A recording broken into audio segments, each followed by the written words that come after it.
it's not surprising for Utusan to continue his racist and extremist rantings. So what is surprising is that his owner, as UMNO, the ruling party of Malaysia, does not make any effort to stop his extremism and racism. I think it allows, it points to a very important question.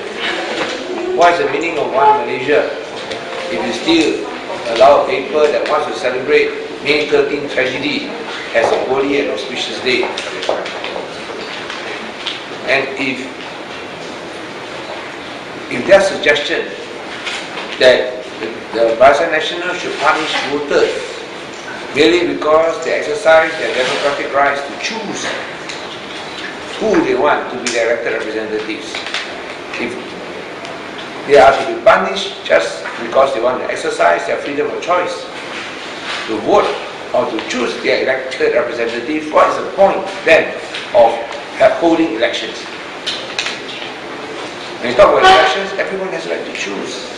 But if they are to be punished for their choice, then is the next step, are they going to suggest that elections be banned? It doesn't make sense. So I say what Utusan Malaysia says is not surprising, because they only continue the tradition of being racist and extremists and Hitlerian in their views. But what is surprising is, why is it that UMNO continues to allow them to do so when it's owned by UMNO? And how does that reconcile with One Malaysia?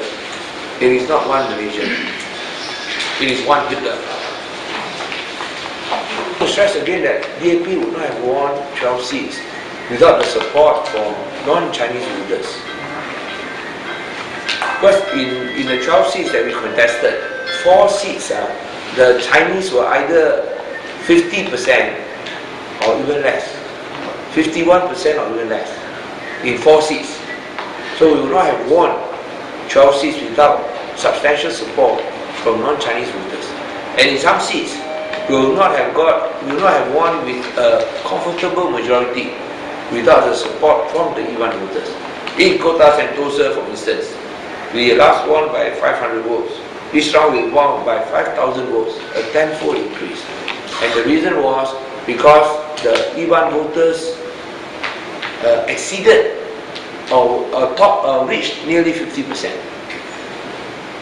And in other places like Hidorong, which is Iban majority seat, our candidate won by nearly 7,000 votes. If you had not won a clear majority of Iban voters, you would not have won that seat, much less win by 7,000 votes.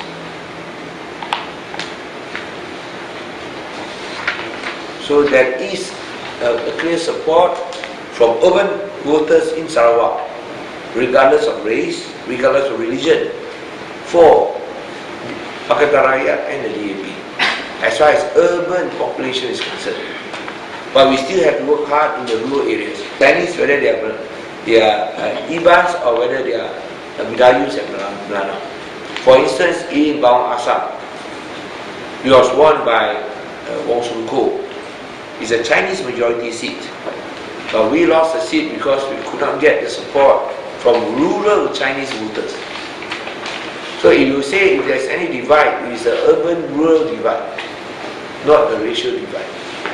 The rural voters generally support the ruling party,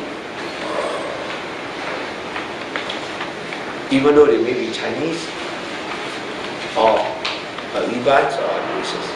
That is a tendency. So that's why Wong Sun Ko won, or else he would not have won.